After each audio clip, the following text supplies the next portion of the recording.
What's going on, everybody? Welcome to the Shawn Tiberio Show, your online real estate business school, quite frankly, without all the bullshit and BS. Today, I got a great topic for you guys. We are going to be diving deep into what I think are the three most pivotal things that cause real estate investors to ultimately fail. And as we look at the changing market going on right now, 2023, tail end of February as I record this, I personally believe these three things right here that I'm going to discuss in today's episode are going to be major pivotal components.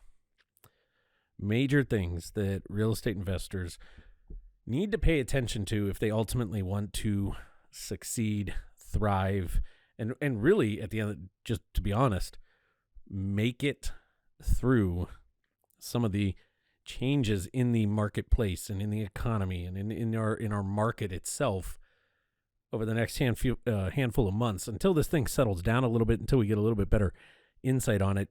These three major factors right here. We see it all the time. When real estate investors don't focus on this, they ultimately fail. And when they do, they survive. So, if you're a real estate investor out there in 2023, I think you should be paying attention to today's lesson in school. Let's get going. Without further ado, the first thing on the list is what I call the single hit wonder. The single hit wonder is nothing more than this. You got one exit strategy, you got one marketing campaign, you got one way of kind of doing it all, right? The one way of everything.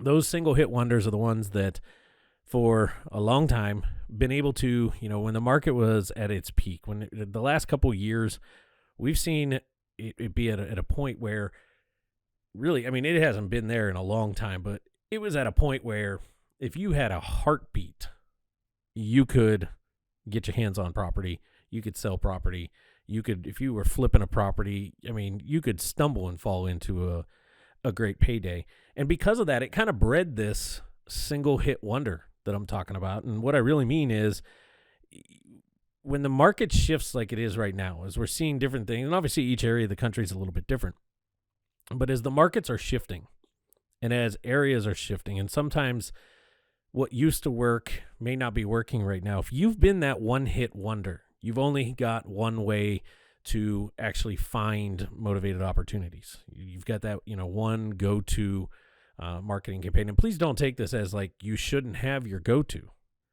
But when you live and die by that sword and things change, there's going to come a time where you're going to live really well. And there's also going to come this time where you're going to die by that sword. And simply because you just, it's not working. And if you're not able to adapt to that, if you're not able to adjust your marketing campaigns, adjust your marketing outlets, adjust the different mediums that you're using to attract and acquire new opportunities, you're going to see a major change, right? You're going to see a change in your numbers. You're going to see a change in your opportunities and these type of things. And the same goes true. Let's say you're actually able to, that one hit, wonder, that one hit marketing channel is actually what is working in your marketplace right now. And you're getting opportunities, but you only have one way to acquire deals. You only have one way to structure the deal. You only know it, right? There's this one thing that you do really well because it's been working like crazy and you've forgotten about all the other stuff, or you got away from it, or you lost the systems or the team or whatever's needed to be able to operate in other fashions, on the exit side of things. If you only know one way, if all you've done up to this point is just wholesale, and I hear this from a lot of our wholesalers that we work with, at our marketing agency, REI Toolbox, things are changing, right? They can acquire opportunities. They just can't let loose of them on the back end enough. Why? Because some of the buyers have backed out, or some of the buyers have tightened up, or their requirements have changed a little bit. So if all you've known is how to lock a deal up and wholesale the opportunity, and you haven't figured out other ways to get creative or make adjustments in your structure and get away from this, what I call that one hit wonder, you are probably experiencing some issues. And those that I've seen this happen to in the past, this is my second time through a swinging and changing market now. Those that didn't adjust in the past, or those that were stuck to that one hit wonder, they didn't survive very well. right? They didn't get through it very easily. So watch yourself from being that one-hit wonder, or watch your competition, because if you've got some of these guys in your marketplace, chances are they're probably going to be gone here very soon. Or if they do hang on, they're going to become really irrelevant for, in comparison to where you're at. But what I want to encourage you the most off of this point right here is really start to take a step back and look at other ways that you can start to either A, acquire opportunities, B, structure those opportunities, and then C, other ways that you can bring some different exit strategies in, so that you're not kind of trapped to that one hit kind of piece. Now, number 2 on my list is something that I've seen for quite some time. This one has nothing to do with the marketplace. I think maybe as the market shifts to what it is today, where the sellers are realizing they're losing a little bit of power. Some markets they've lost a lot. Other markets they haven't lost any power whatsoever. But the markets where the seller's starting to lose some of the power, the buyers are starting to gain a little bit more of the power right now. This one's really starting to become amplified. But I think across the board, period, this has always been something that a number of real estate investors overlook, and it causes them to fail. And that is the lack of their ability to build rapport early on in the acquisition process. I talk a lot about sales cycle, sales process, sales funnel. And in real estate, our sales funnel or our sales process is nothing more than our acquisition side, right? When we acquire property, that's basically us selling our service. We are salesmen or sales ladies of our service, and our service is to purchase property, take care of real estate needs. So if you've got terrible skills, or you just overlook, and I actually wrote that as one of my notes, you just kind of overlook the power of building rapport early on in that acquisition process, maybe because you're too central focused on finding a deal, right? Only, kind of blindly going into every conversation or every opportunity, only thinking about the deal. How do I make this deal work? How do I get these deal numbers to go together? How do I turn a deal out of this? Right? If we lead it with that mentality, we lose that mindset of I need to build rapport. I need to get to know this seller. I need to understand their situation, these type of things. And instead of being so deal focused, if we would go in with more of a solution focus, let me figure out the best solution for this person, it naturally makes me realize I need to better understand what they got going on and look at it from, let me build some rapport. Let me get some trust. Let me bring in a little bit more of their story. At the time of recording this, I actually, just a little bit ago, right before I sat down to record this episode, we got done with a training call. I run a training call every single Wednesday for anybody that is in the real estate space that wants to get on. If you guys are listening to this and you didn't know about it, you can shoot me a message on social media at Shawn Tiberio, or just go check out on Facebook. We got a real estate Facebook group called Real Estate Marketing Made Easy. You can reach out there, send us a message at REI Toolbox, whatever the case. We can get you on that. We run it every single week. It's live on Zoom. We got, 20, 30, 40 different real estate professionals on there. We do a lot of marketing training, a lot of sales training, that kind of stuff, 100% free on there. But one of our clients with REI Toolbox, somebody that we do a lot of their marketing, their digital marketing for them, help them drive a lot of leads. They were sharing that a lead that they had received back in June of 2022. They got this lead in. They had their initial call, and they do a phenomenal job of avoiding this right here. They actually go to the other extreme. Sometimes I think they spend too much time on the rapport building side, not enough time getting into the meat and potatoes, because there is a fine balance there. But they do a really, really good job of building rapport, and it shows. Because this lead came in June of 2022. At the time of recording this, it is February 2023. And they were sharing today on our call that they just locked this property up. They just went under contract with the seller. Now, this was a probate situation. This person did need to get the estate cleaned up, and there was a lot of stuff, and they did a phenomenal job of nurturing and being a value component in this person's process throughout the whole entire thing. But it all started because they do a really, really good job of building rapport, so much so that when they were actually visiting the property, the person made the comment that they actually didn't have any insurance on the home. And here they have this home that they're inheriting. They're trying to take it through this probate process, all this stuff. There's no homeowner's insurance on it. And they really didn't know how to go about doing that. And they went completely out of their way, our clients. They went completely out of their way, made phone calls, got their insurance people involved, got the person that they were working with on that phone. And lo and behold, before the weekend, this was like a Saturday afternoon or something, he was telling us. And lo and behold, by the end of the weekend, that person then, that home seller, ended up having homeowners insurance in place. And because they took so much time to really build so much rapport with this person and really understand where they were at and what their situation was and how best that they were going to be able to help them more from a solution mindset and not super focused on just getting straight to the numbers or just getting straight to the offer and these type of things, they really built it around that solution focused mentality. And fast forward now to February of 2023, they've been nurturing really well. This person finally has got everything in line. They're ready to go. They're ready to actually sell the property. And who else other than our client would they do that with?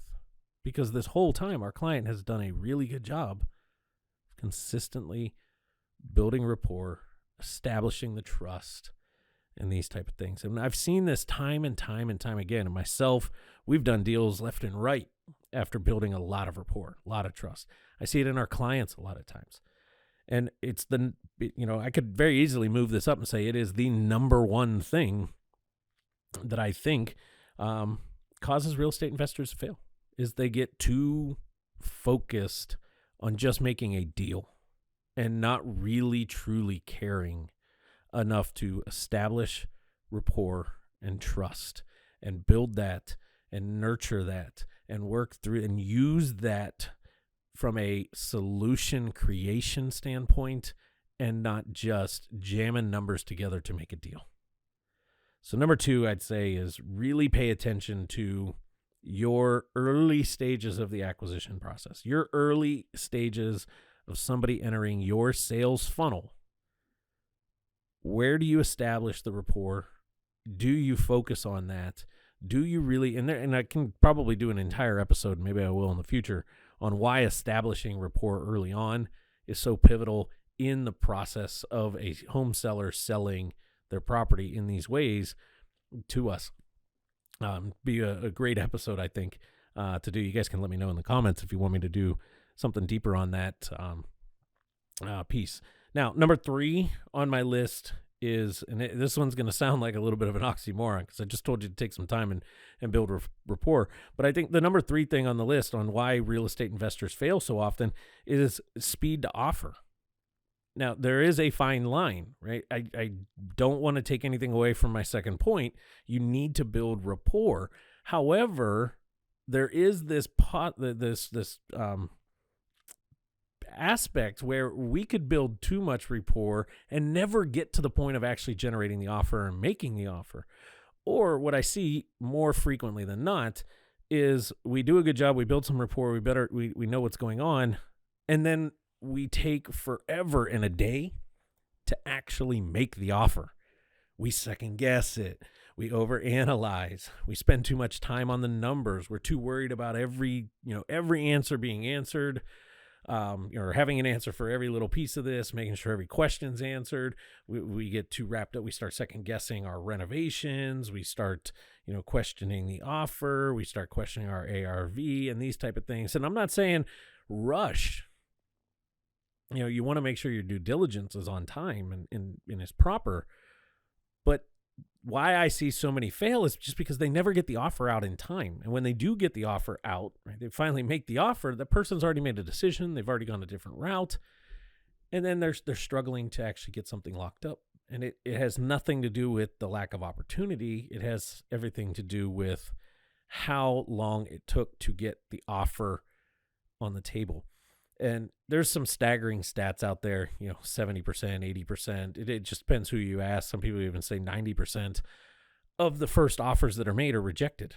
So why are we so, frightened to get that first one out when we know 7, 8, 9 out of 10 times the person's going to say no anyway, or they're going to question it, or they're going to want to think about it, or they're going to, say something back like, is there anything better that we can do? It's a little bit lower than I was expecting. We know that those are most likely going to come.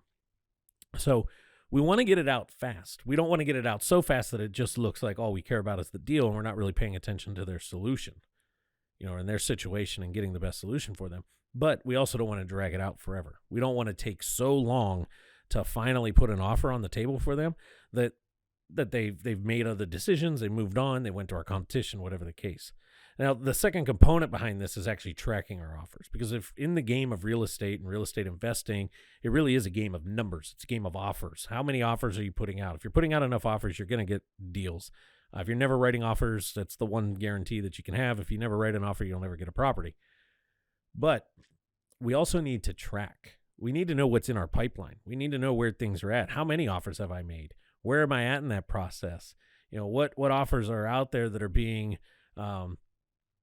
considered? Where at any point, some of my higher end clients that I talk to, if I ask them, hey, what do you got in your pipeline that if in the next 30 to 45 days we needed to make a deal happen, what's in the pipeline that can get done in the next 30 to 45 days? What do you got there? That's tracking. Right? I should be able to look at a pipeline and step into your business, look at your pipeline, and be able to tell you that, okay, I see that this property, you're at this early stage. These are probably 50, 60, 90 days out, versus this property here looks like you got it deep enough into the process where if we pushed on this, we might be able to lock this one up and get this thing moving in the next 30 days.